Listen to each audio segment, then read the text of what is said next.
Mary Smith and Kim Ball, Chair and Vice Chair of the 100th Steering Committee, as well as Debbie Foltz, Connie Shipp, Dr. Doug Joyner, Maggie McCampbell-Lean, Jeff Keller, and Todd Rozier for their efforts in making this special for our staff.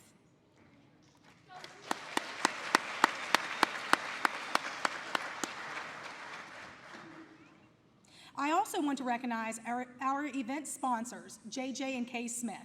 They couldn't be here today, but we thank them for their generous sponsorship. Today, we gather here to celebrate the exceptional journey of education as we honor both past and present teachers who have shaped countless lives with their dedication and passion. It is an honor to be in the presence of such remarkable educators who have made a profound impact on the lives of their students. Looking around this room, I see faces that have been instrumental in molding the minds of generations. Each one of you has played a crucial role in imparting knowledge, nurturing creativity, and instilling values that have shaped the future of our society. To the past teachers who laid the foundation for our educational system, thank you for your unwavering commitment to your profession. Your selfless efforts and enduring dedication have laid the groundwork for the advancement in education that we witness today. And to the present teachers, you are the torchbearers carrying the flame of knowledge forward. Your passion, enthusiasm, and innovative approaches inspire the minds of our youth, preparing them to face the ever-evolving world with confidence and resilience. You shape not only their minds, but also their character, instilling values that will guide them to become responsible and compassionate citizens. The art of teaching is not just about imparting information, but about fostering a love for learning. It's about empowering students to question, to think critically, and to seek knowledge beyond the confines of textbooks. You are the architects of a brighter future, building a strong and knowledgeable generation that will lead us into the tomorrow we envision. Let us also remember that teaching is not without challenges, yet through it all, you have persisted, adapting and innovating to ensure that your students receive the best education possible. To all the teachers here today, past and present, I extend my heartfelt gratitude. You have given so much of yourselves to shape the minds and hearts of those entrusted to your care. Your impact extends far beyond the confines of the classroom, reaching into the lives of families and communities. As we honor the legacy of our past teachers and embrace the dedication of our present educators, let us also look towards the future. Let us continue to collaborate, share knowledge, and support each other in this noble pursuit of education. Together, we can create a better world where knowledge is valued, curiosity is nurtured, and the flame of learning burns brightly in the hearts of all. Thank you once again for your service and dedication.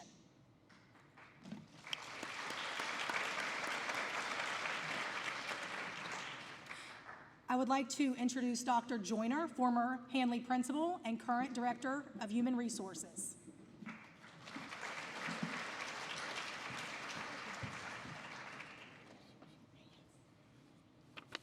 Thank you, Susan. Good afternoon. Valerie, can we have the house lights up just a little bit for the beginning here? I would appreciate it. Welcome to this momentous celebration this afternoon. What a joy it is to look across this room and see the many faces and hear the stories and reminisce. I've been asked to share with you this afternoon just a little bit of history about John Handley, the beginning of the building, the architecture, the physical beginning, if you will, of the Handley legacy. But before jumping into that, I'd be remiss if I didn't mention the historical significance of the gathering of people we have here today and the unprecedented sweep of history that's represented by this group. And if we can get the house lights up, I'd appreciate that so we could see everybody. Thank you very much. Now we can see, can you tell this is a faculty meeting? Yeah, look down front here, guys. Oh my goodness. But look around the room, you know, and what a group we have assembled here today. You look around this room, and for many of us, we see family. Faces of individuals we've known our entire lives, or for a significant portion of our lives, and people who've changed our lives in profound ways. And I was not going to introduce individuals because you always get in trouble when you do that, but I am going to mention one. This gentleman and I entered John Handley High School the same year, it was 1973. And not only was he a teacher, but he was my class sponsor. Dave Pleacher is here. Dave, wave.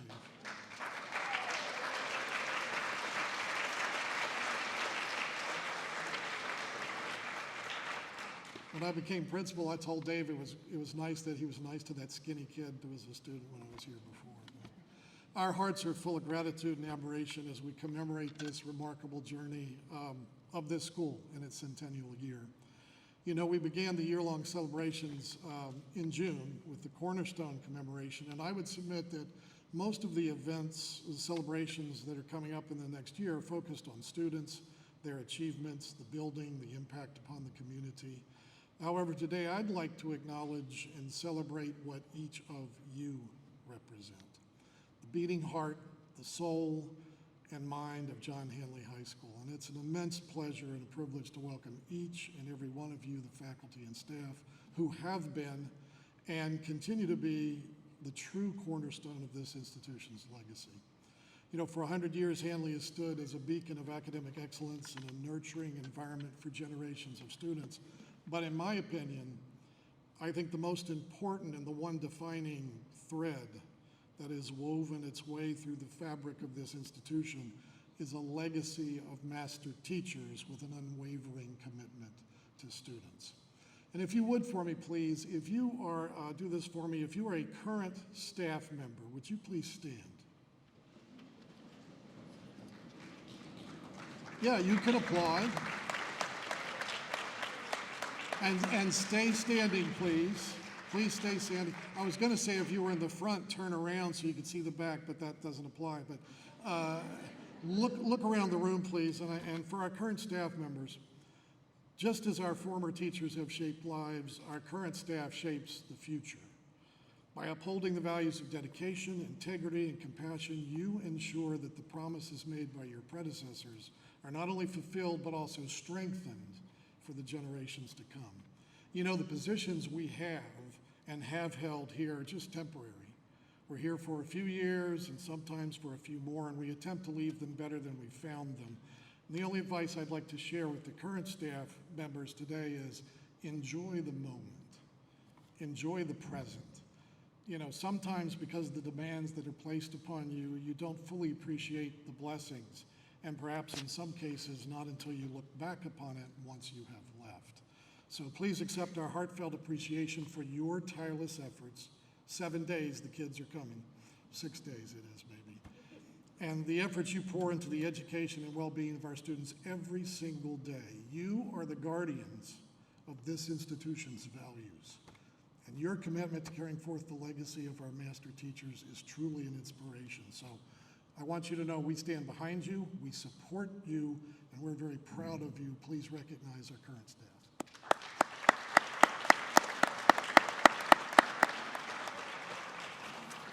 And now I'd like to ask our former staff members, if you would stand, please. Yes, that's right, help each other up.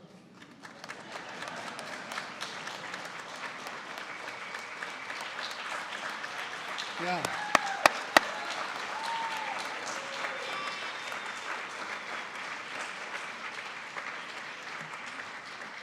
I won't make you stand as long, but stand up. Don't sit down, Linda, I see you. Okay, stand up. As we see you here today, we cannot help but marvel at the profound impact that each of you, our former staff, have had on countless lives. We stand on your shoulders. Your tireless dedication, your passion for teaching and learning, the genuine care and well-being of your students that you had for your students have left an indelible mark on this school's history and, more importantly, in the hearts of the many lives you have touched. We cherish the memories, as we could see by the greetings out here today, the lessons you've imparted and the roadmap of resilience and perseverance and compassion that is required to be a member of the Handley family. Thank you for being here today. Thank you for allowing us to express our gratitude, our former staff members.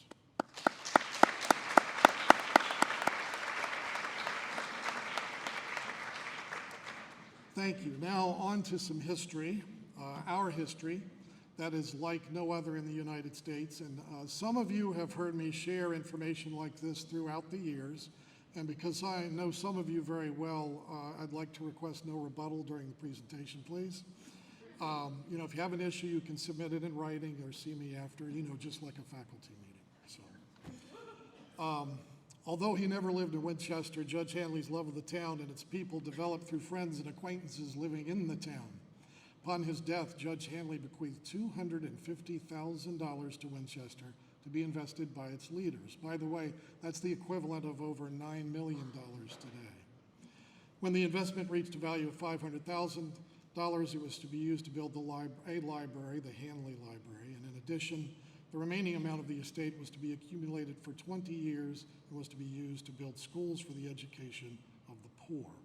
The trust was to be governed by the Handley Board of Trustees, created in 1896 by an act of the Virginia legislature. And John Handley High School, known at that time as the Handley School, was built by the use of funds from this trust. And remember, school opened in September of 23. It was grades 4 through 12. Not the entire building was done, just a couple of hallways, and it remained that way through the 50s and 60s. In 1978, the last class to go through grades 8 through 12, my class, went through Handley, and then since 1979, it's been grades 9 through 12. I'm going to share a little bit of trivia right now, and I'm going to ask you a question, and this is in the category of every staff member should know this, and there are lots of folks here today who know the answer to this question. I'm going to ask you the question. I'm going to ask you to turn to your seat, buddy, and discuss the answer. But what was known as the Handley School, the monogram for Handley until 1937 was an H. That changed in 1938, and it went to a JH. The question is why, and what does it stand for? Would you turn to your seat, buddy, and discuss the answer, please?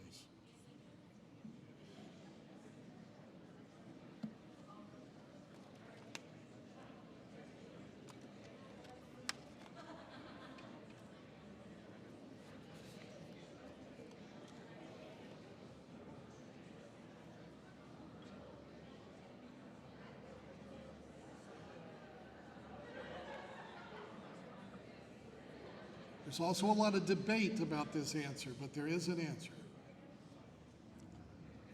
Okay. What adventurous staff member would like to share the answer with us? I know your names. What'd you say, Reed? Yeah, he's not here. I don't think Jimmy's. All right, Reed, you spoke up. Tell us. So we're going to rock your world today. If you didn't know this, was the Handley School became a JH, and it does not stand for John Handley. It stands for the Handley Judges. So it's not a JH, it's actually an HJ. So if you look at the logo sometime, notice that the H is imposed over the J. We can debate about that later today, but thank you. John Handley, just a couple more items about the judge, spelled Hanly by he and his family until he came to America. He was born January 27, 1835 in Enniscorthy, County Wexford Island.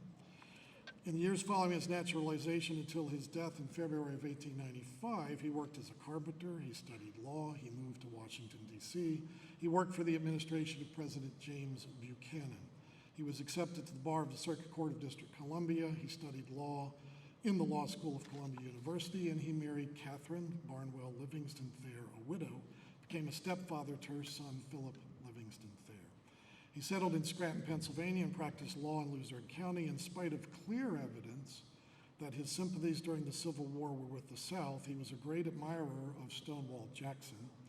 You may be surprised to learn that he served for 3 months in the Union Army of the Potomac 8th Infantry Regiment, Company E of the Pennsylvania Militia. And for those of you who have been on the Death March, the March to the Tomb, and you look east, you see the Confederate cemetery. The judge, he actually requested to be buried there, was denied access to that portion of the cemetery, and that's when he bought the plots just to the west of that cemetery. He was an extremely successful businessman. He was the judge of several courts of Luzerne County and president judge of several courts of the Lackawanna County in Pennsylvania. His concern for the less fortunate and charitable actions were evident throughout his life, not just at the end. At his death, many tributes were paid to his practice, apparently extending over a long period of time of providing for the expenses of many students in various schools and colleges. And that continued in provisions through his will, and there were actually 28 provisions, aside from the Winchester one, that were used for this purpose. In May of 1919, Mr. F.E. Clerk was elected as the first superintendent of Winchester schools, of which, Jason, there have only ever been 10, or now 11.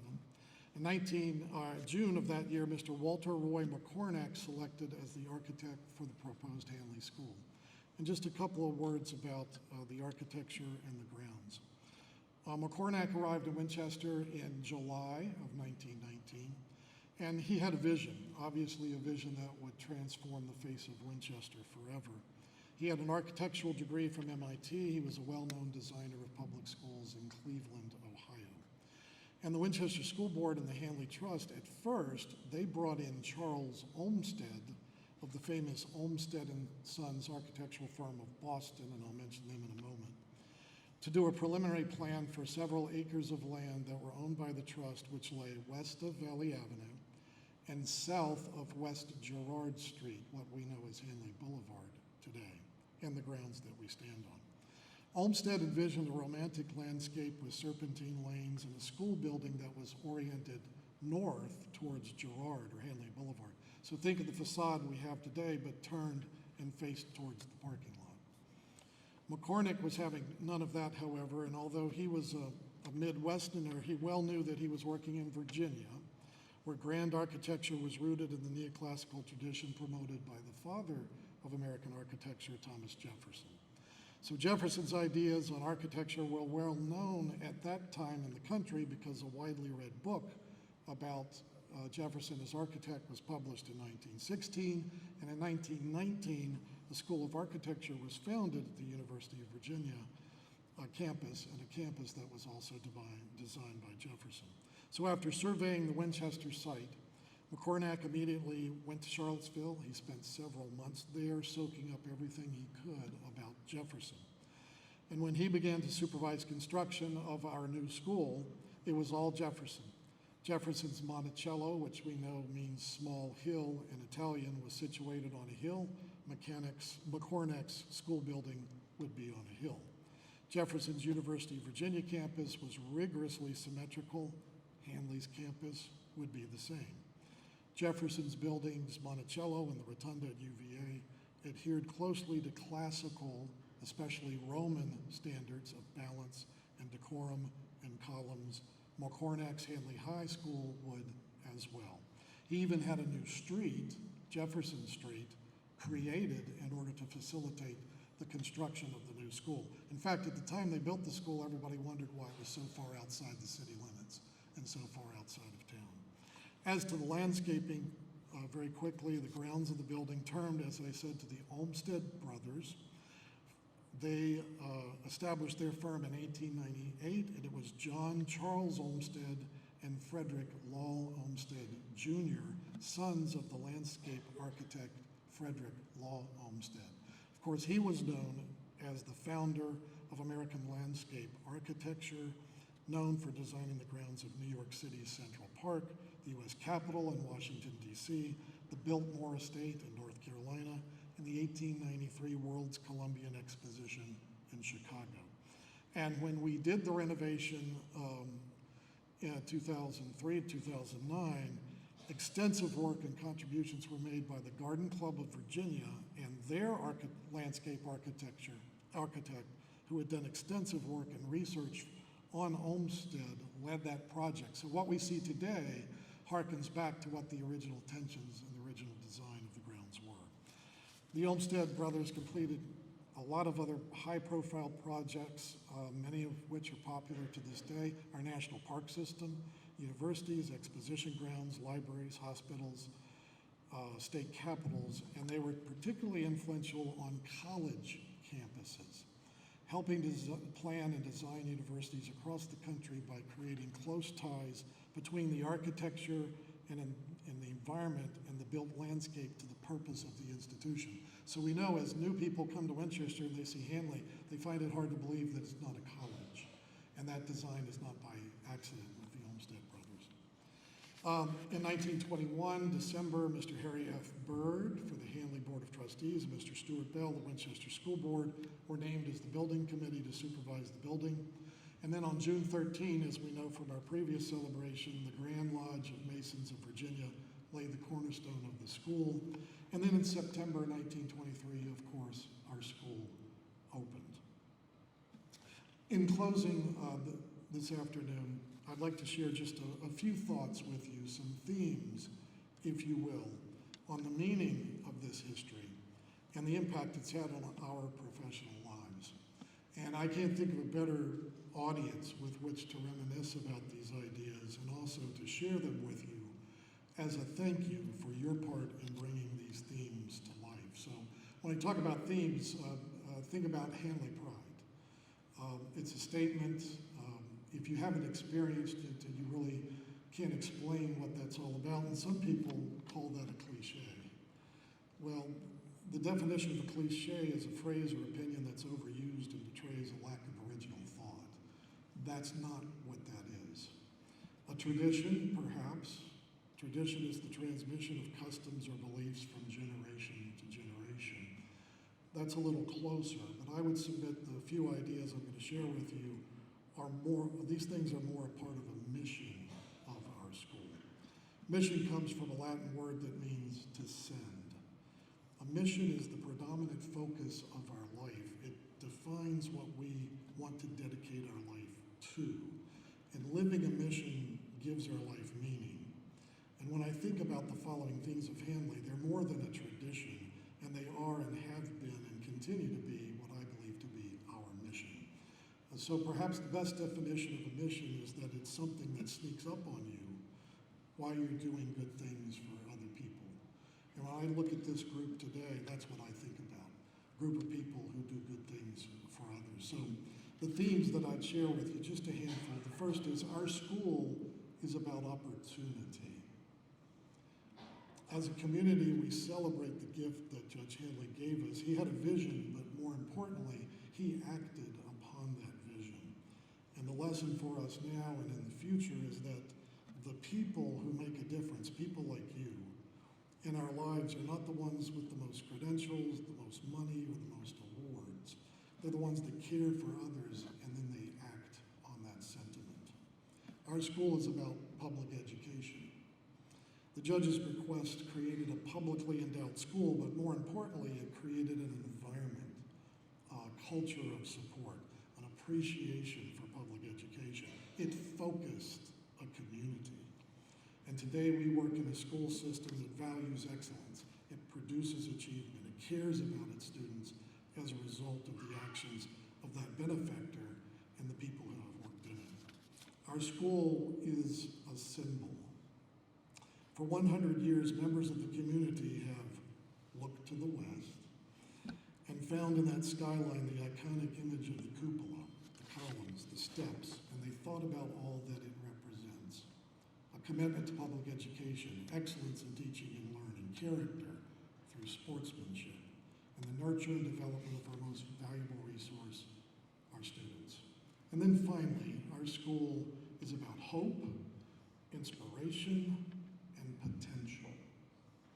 The building, the architecture, the history, it's unique, but the resounding impact and the true essence of what we celebrate is a story that's crafted by thousands of individuals in a place where people, like you again, make a difference in the lives of others. It's through their eyes, their accomplishments, their impact upon the world that we celebrate the past, the present, and the promise of the next 100 years of this school. This is a place where teaching and learning happen every day, where character is developed and nurtured, where promises are kept between the generations, and where the achievement of excellence and a heritage of commitment to these ideals are the true legacy of this community. I want to thank you again for your service. Thank you for your sacrifice. Thank you for your unwavering commitment to our students and this community. Thank you for being role models. And thank you for being a part of the long maroon line. Thank you.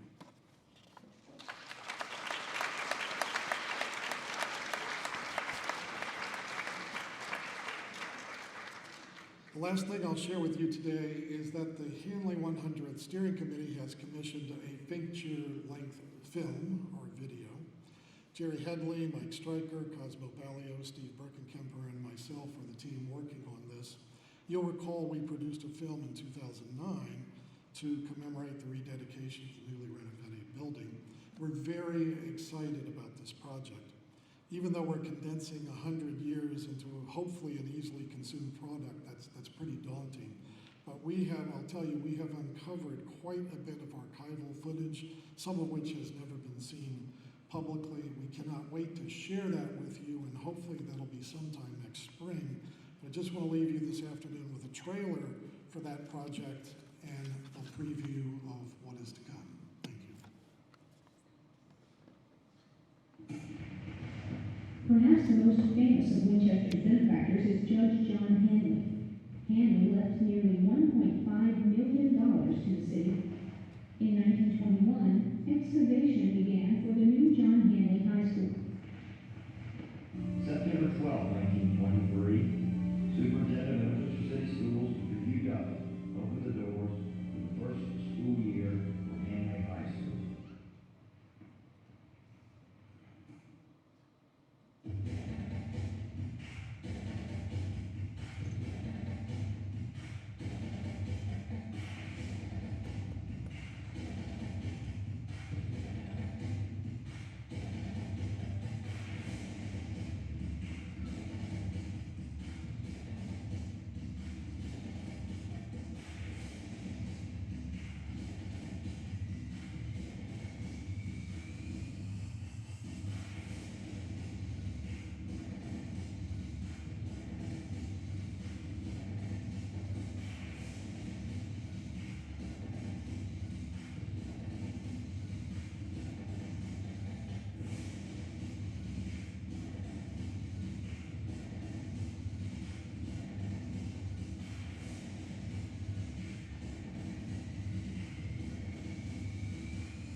Ladies and gentlemen, today it is my distinct pleasure and honor to introduce to you an outstanding educator who embodies the very essence of dedication, passion, and excellence in teaching.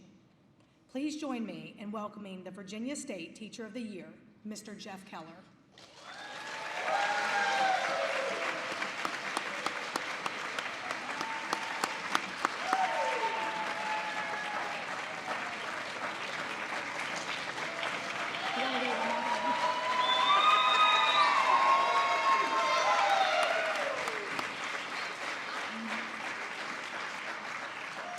Now I'm going to make him stand there while I say a few words about him. Throughout his illustrious career, Mr. Keller has demonstrated an unwavering commitment to his students' success and well-being. As an educator, he goes beyond the role of a mere instructor. He is a mentor, a guide, and a source of inspiration for all those who have had the privilege of being in his classroom. Mr. Keller's journey in education began 16 years ago when he recognized the profound impact that teachers could have on young minds. From that moment, he made it his life's mission to create a nurturing and engaging learning environment where every student feels valued, encouraged, and empowered to achieve their fullest potential. His classroom is not just a space for acquiring knowledge, it is a place where creativity flourishes, where critical thinking is encouraged, and where the joy of learning is contagious. Through innovative teaching methods and a genuine passion for his subject matter, Mr. Keller ignites a love for learning in his students that will stay with them long after they leave his classroom. Mr. Keller's dedication doesn't end at the classroom door. He is an active participant in the school community, always willing to lend a helping hand to his colleagues and collaborate on projects that benefit students and teachers alike. His leadership and willingness to share his expertise have made a significant impact on the professional growth of his peers. Beyond the school community, Mr. Keller is a vocal advocate for education at the state level. His insights, experience, and unwavering advocacy for quality education have influenced policies and initiatives that have positively impacted students throughout Virginia. But what truly sets Mr. Keller apart is his genuine care and concern for the well-being of his students. He understands that education goes beyond academics. It is about nurturing the whole child, fostering their social and emotional development, and instilling the values that will guide them to become responsible and compassionate citizens.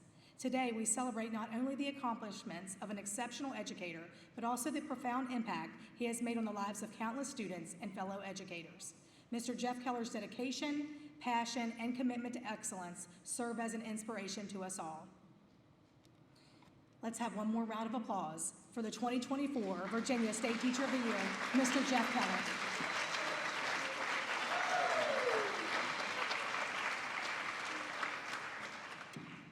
When Susan said she was going to introduce an excellent educator, Mr. Dixon said, "Who's she talking about?"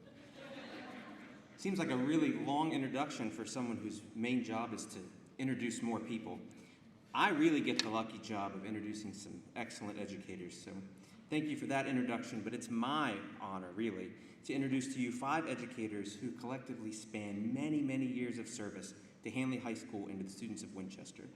As I introduce these 5 wonderful educators, would you please join us on the stage? There's seats in the center, and there's a mic. Our first panelist is really a man who needs no introduction, Mr. Thomas Dixon. Mr. Dixon.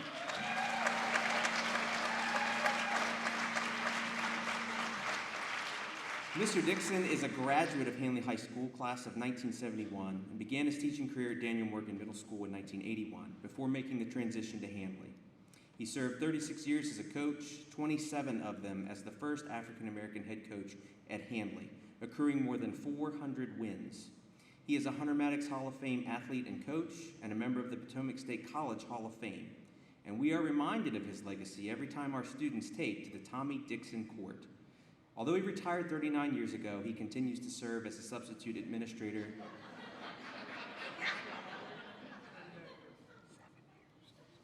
7 years? You've been retired 7 years? Please welcome Mr. Dixon, who is correcting me as he comes on stage.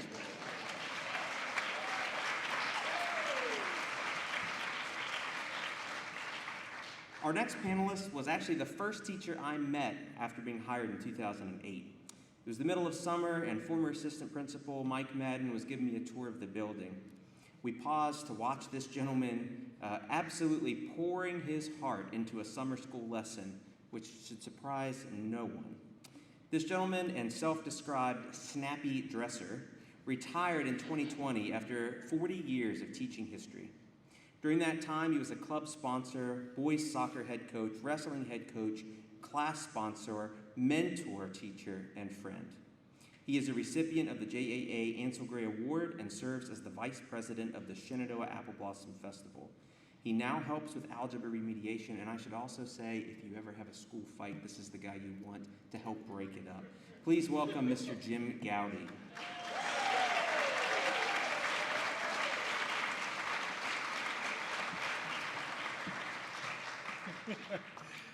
I'll give you $10 later. Our third panelist today is truly Winchester Public Schools through and through.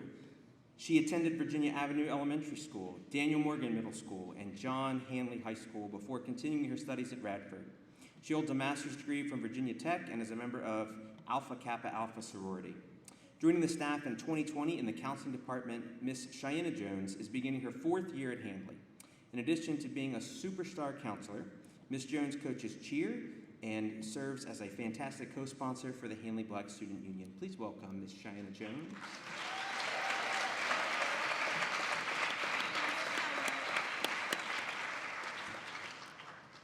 Mr. Michael Madden can only be Michael McKernan can only be described as a Handley institution.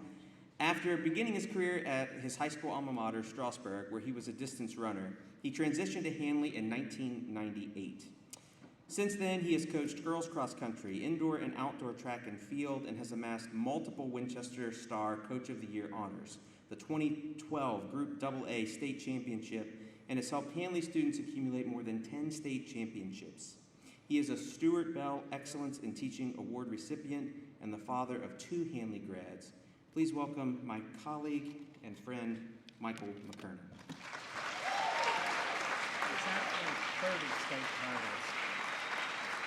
He's also correcting me as he comes on stage. Our final panelist is Miss Brenda Neal. Miss Neal is a graduate of Shepherd University, me too, go Rams, West Virginia University, and Virginia Tech. Miss Neal is a 6-time Winchester Star Coach of the Year, a VHSL All-Star Coach, and was the director of the VHSL All-Star Games from 1990 to 1998. She is also a Hunter Maddox Hall of Fame coach. Beginning her career as a kinesiology teacher, girls basketball, volleyball, and softball coach, Neal later became the principal of Handley's alternative program known to many of us as WALK. When that program ended, she transitioned into an assistant principal role before retiring in 2009 to join Blue Ridge Community and Technical College, where she served as the Director of Access and Associate Dean before retiring from there in 2021. When I emailed Brenda, she did ask that we update her resume just a bit, noting that pickleball has now replaced golf as her primary post-retirement skill. Welcome, Miss Neal.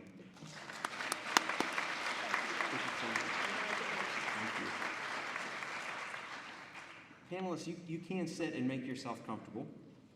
We have some questions that we're going to go through when they're finished sort of getting comfortable.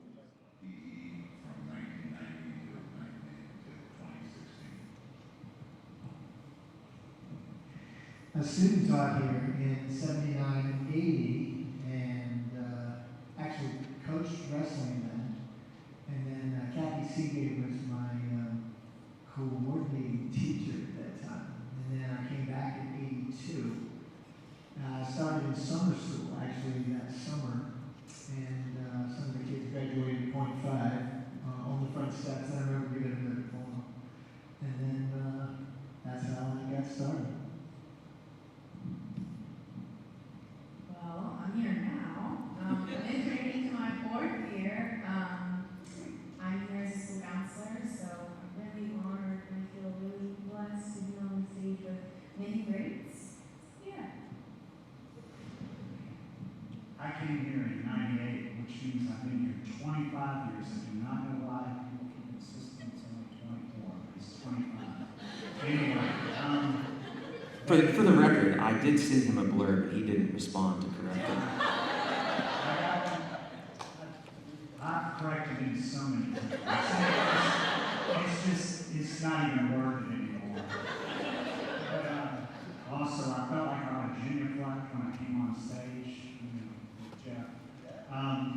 No, I came here in '98. I was working in Strasbourg, and at the time, Judy got tired of hearing me complain about my teaching assignments there, and in her blunt way said, either do something about it or stop complaining, which ended up bringing me here. I originally was just interested in teaching, not coaching, but I saw Rick. He's here somewhere, I think. Rick Leonard told me, well, everybody has to do something extra. We're going to make the school run. So you've got a choice. You can coach or be junior class sponsor. He said, oh my God, I'll coach. No, I do not want to be junior class sponsor. And then I've just been teaching history, a variety of courses here. And then I worked with girls cross country until I had a heart transplant in '08. And then Miss BP took over. And then joined track in 2011 and been doing that ever since. I began my student teaching here in the spring of '78, Martha Brewer christening, and I were matched up, and I thank God every day because that match up, but not with Nancy Norman, those of you who remember Nancy. My best friend got Nancy, they were good matched.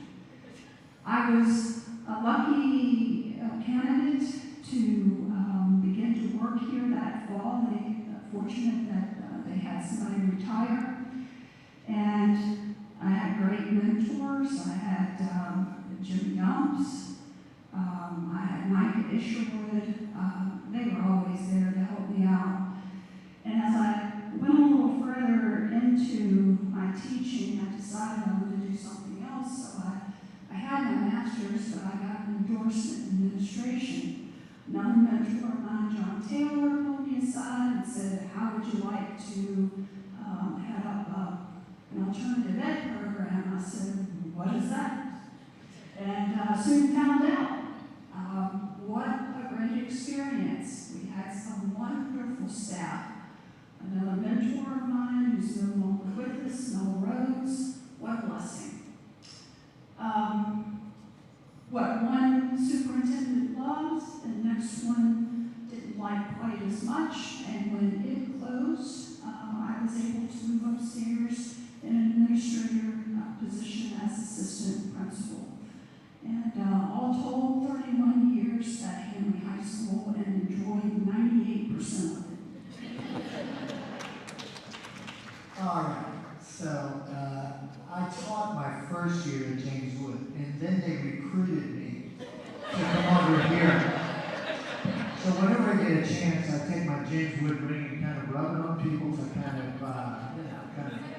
raising standards wherever I go. Just thought I'd throw that out there. I knew we wouldn't really need these questions with these 5 on the stage. But the second question asks you to spend just a little bit of time thinking about, there's obviously many of us have heard stories or you've shared stories with us, but if you could just share some of your favorite memories of being on the Handley staff. And I would ask you to really think about things that kept you here. I mean, you guys represent Mr. Gowdy's words, the long maroon line. So what are some of those great memories that kept you coming back to Handley year after year? All right, for me, everybody talks about Handley family. And when I first came here, there was a lot of that was bantered around. But I learned pretty quickly what it meant, because in my second year here is when I was at a cross-country meet, and I went into ventricular tachycardia and had to go to Fallcare Hospital. And I anyway, it started a series of things. But one of the things that's really, really, really impressed me about Winchester Public Schools was how much support I got, how much patience they showed with me as I worked through and eventually getting a transplant, as I said, in 08. They were always supportive, always backed me, always gracious, and I cannot tell you how much that has meant to me. That's something that's really kept me here, because I'm not sure I could find that anywhere. I would say for me, I started here during the COVID year.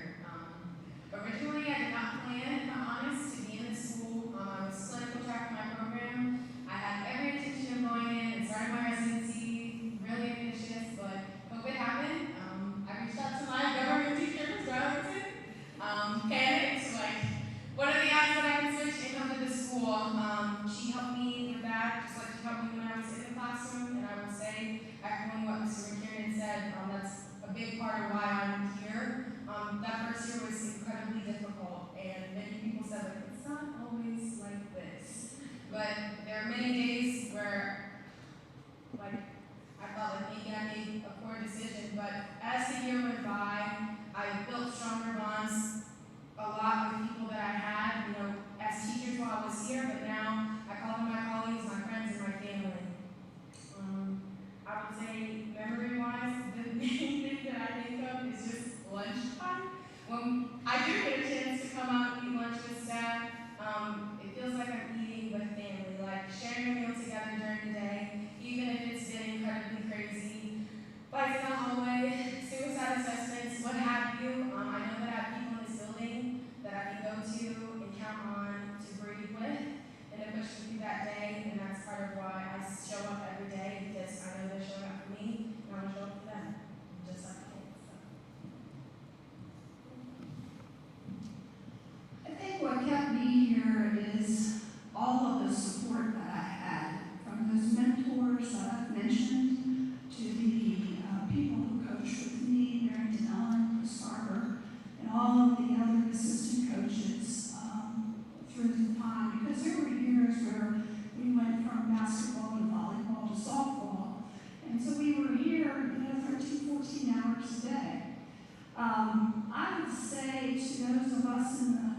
boys who are a little bit more mature, take some of the younger ones and mentor them.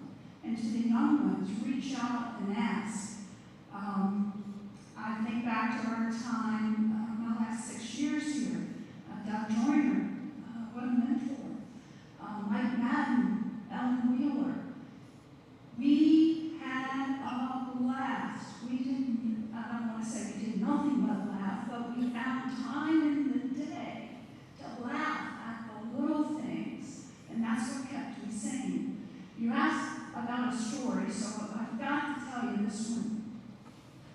I was at a walk, and we had quite a crew down there, teachers and students.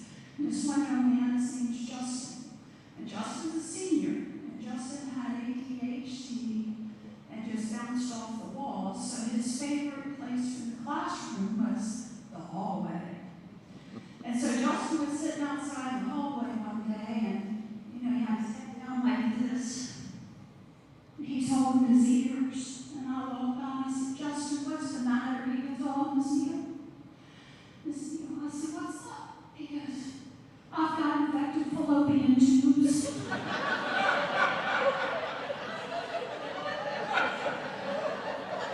I said, well, if that's the case, you're going to be a rich man. Find the joy, because it's all around you. Have a good time with this. Let people see that you're having a good time.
He could make a lot of money out there doing something else, but he was here.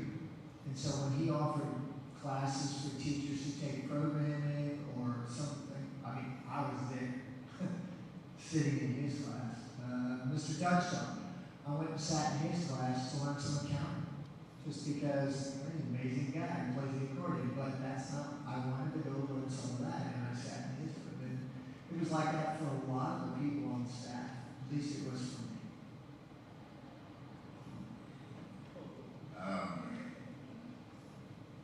I stayed here for a long time. And it wasn't because of the money. I stayed simply because I knew there was a need for me to be in this community, to help kids, to help provide opportunities for them that they might not have been able to get somewhere else. It was fun. I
the stories that make me the proudest is when I watched sitting down in the press on graduation night in 2010, my daughter walked down the steps and just walked by me. That's probably the first time, and I don't know how long that I was up to this.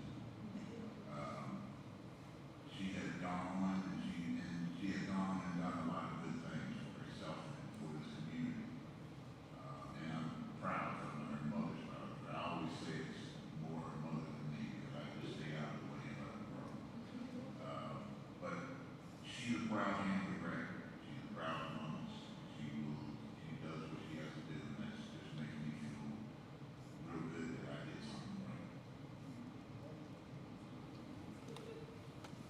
Mr. McCurtain said, "Oh my God, you're not going to ask that question of what's changed since I started teaching." So the third question they've given me to ask is, what's changed since you started teaching at Handley High School?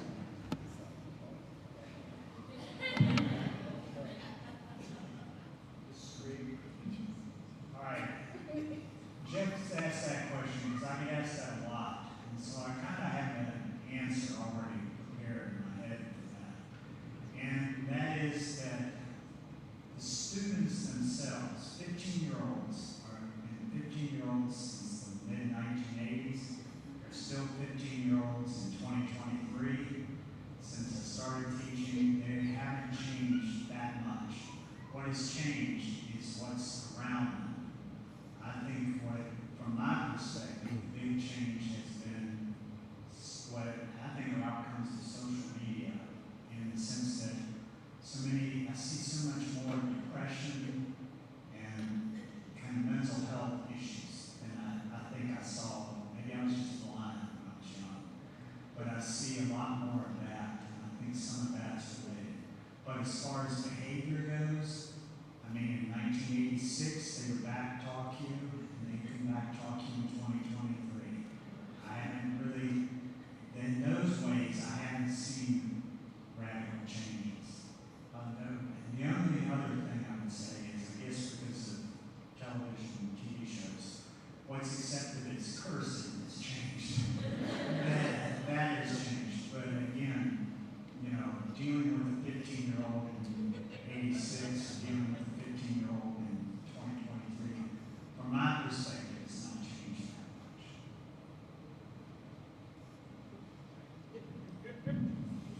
What has changed? I have been through probably 3 renovations in this building. One back in, I think it was 1969, where they added the music department. 78, and then it was 70, or somewhere along there. There was a 78 edition renovation. And then in 2000, the last one, where they did Master. That's the main thing, but, touching what Mike was saying, that kids haven't changed. It's just everything around them that has changed. I think we got to adapt to them and make sure that they don't get away and you teach them the way you were brought up. That's the way I've always tried to do it.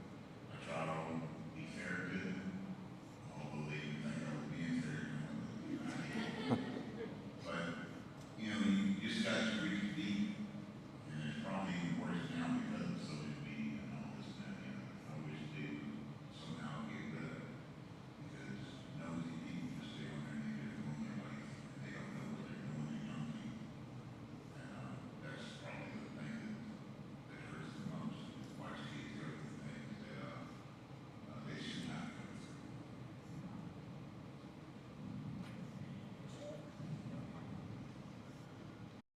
I agree with Tommy and Mike that kids are kids, but that our surroundings change. And I think as parents, and let me tell you, I'm not one. I think it's the hardest job in the world. But I think as parents, we keep wanting our kids to have it better than they have it. And I think sometimes they tend to the parents tend to problem solve for the kids, and the kids haven't had a chance to learn to problem solve. And therefore it leads to depression and self-esteem issues and the like. It's brought on a lot by the technology, the bullying, whatnot. The kids are kids.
they're more likely to maybe have that conversation and open up, which a lot of times helps us solve those problems, and then we can make those connections, help them to learn and grow.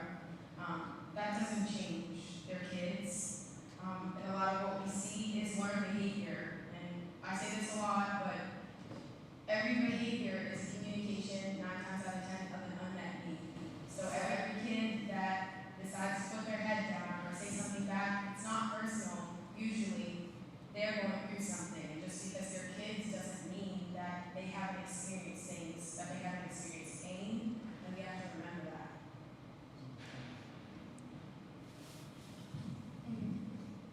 You are wise. You are wise. Chalkboard to Chromebook. That's a little bit of a change. Columbine, yeah, having guns. I've seen 3 guns in my career in the building. I have seen mental illness more than I ever remembered before. You would wonder why a kid looked good, smelled good, but did not thrive, and it didn't hit me until I was already teaching 20 years.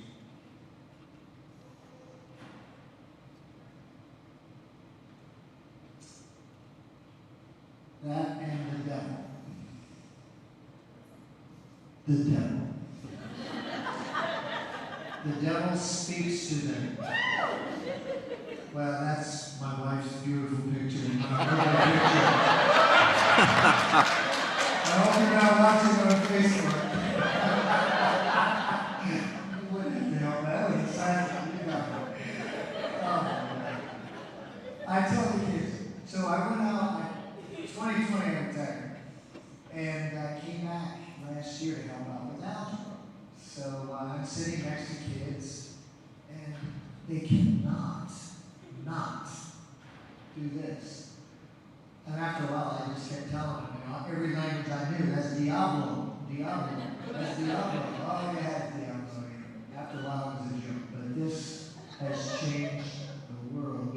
You cannot compete with something like this. So you have to be able to teach them how to put it away.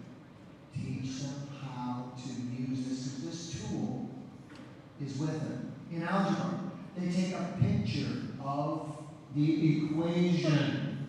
It solves it step by step. Why do I have to do that, Mr. Gowdy? Because I said so. It's not getting it. We heard Dr. Joyner talk a little bit about people who are outside the Handley family, and they hear the term Handley pride, and they say, wow, it's such a cliche. What does that term mean to you?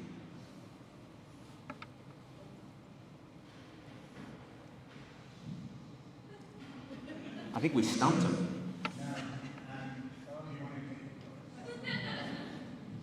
Handley pride. I'm one of those people who honestly believe that if you don't have pride in yourself, you can't have pride in Handley. And a lot of people look at me like, well, what does that mean? It simply means that if you're going to represent Handley, you're going to do it in the best way you can. And that's the pride that you have in yourself. What flows over is the pride that you have in Handley. And for me, that's what I always do. I know there's several guys that I coached here. They never heard Handley pride coming out of my mouth. It was always, be happy to be proud of yourself first, and then we deal with this Handley pride. I'm not saying that I'm trying to diminish Handley, but like I said, if you can't have pride in yourself, there's no way you're going to have pride in Handley. I totally agree. It's respect yourself. You learn about, I'm a preacher's kid, and to me that God loved me. And if he had something that he put inside that was pretty special, then you need to communicate to those kids sitting in the seats. Look here, you're not just special because I say so. You're special for a higher power, and you're also special because you make yourself special. You work at it. You do work ethic. You do the things that you need to do to make yourself proud of yourself and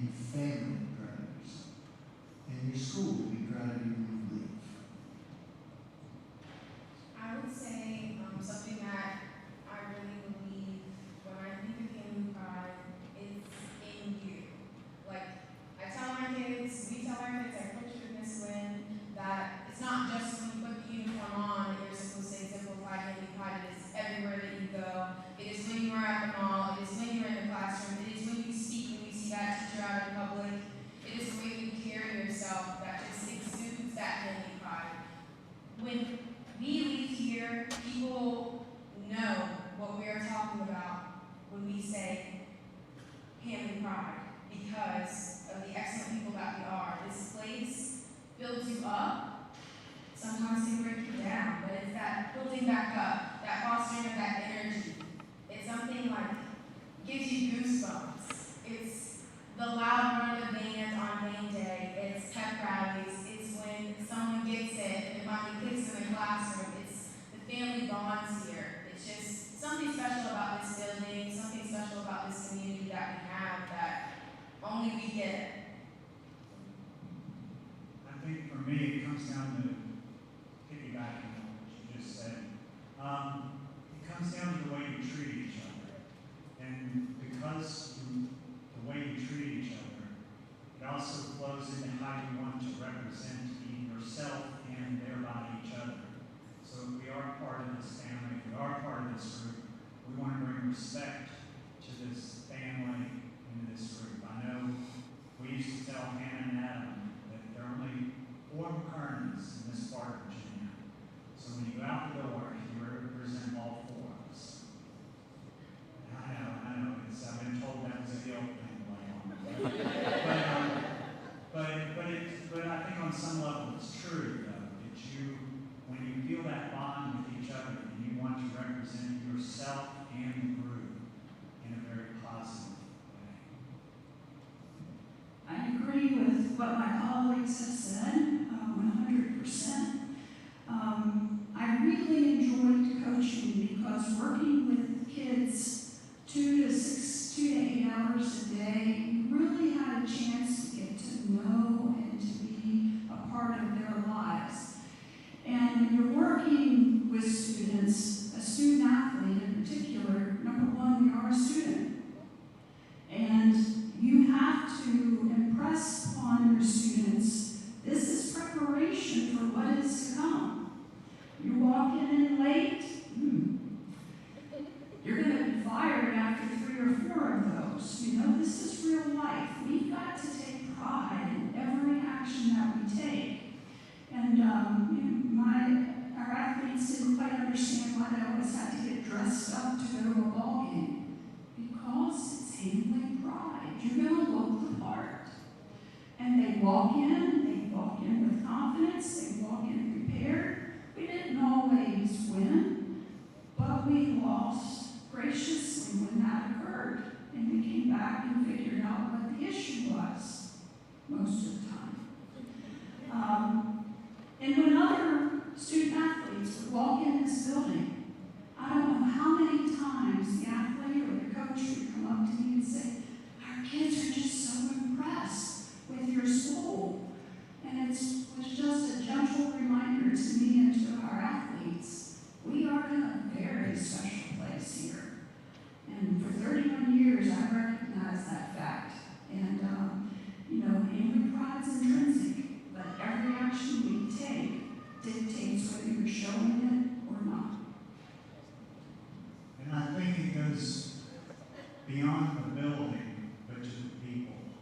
And I remember my first year here, I was eating lunch with you, Tommy, in the cafeteria. No, but we were eating lunch together, and apparently you had a rule that they had to have a tie on travel days. The basketball players had to wear a tie. And you kept ties, extra ones, if they needed one.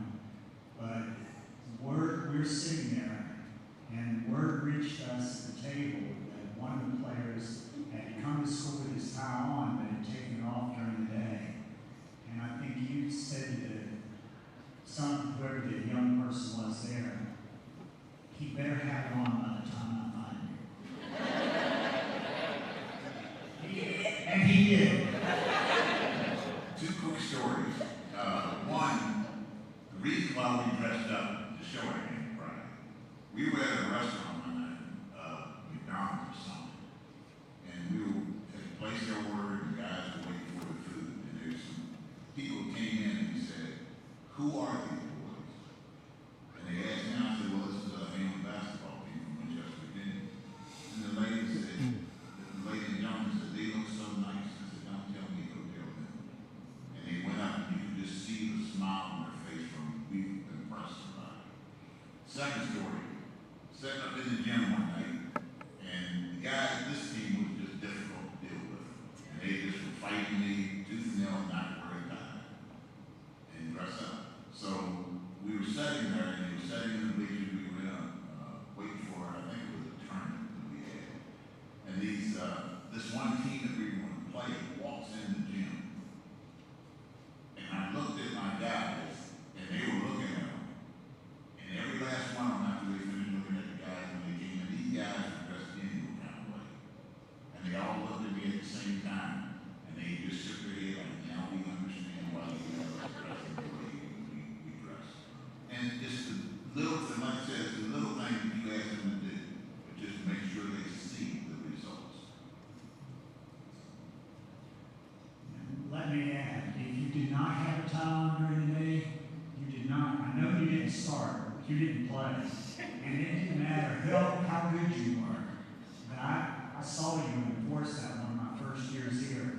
That's why people say there's something special about Handley. What I felt since I came here was it's people like Mr. Dixon who set a standard and kindly, usually, help people to that standard. Help people to that standard, and I think that was the difference. Okay. So, you know I went to James Wood.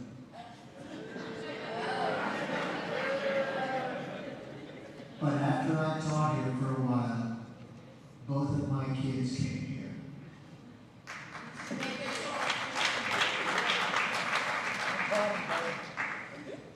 And I felt the inclusion, the rigor, just the toughness that you had to be in order to compete at Handley would make you a better person when you got out of here.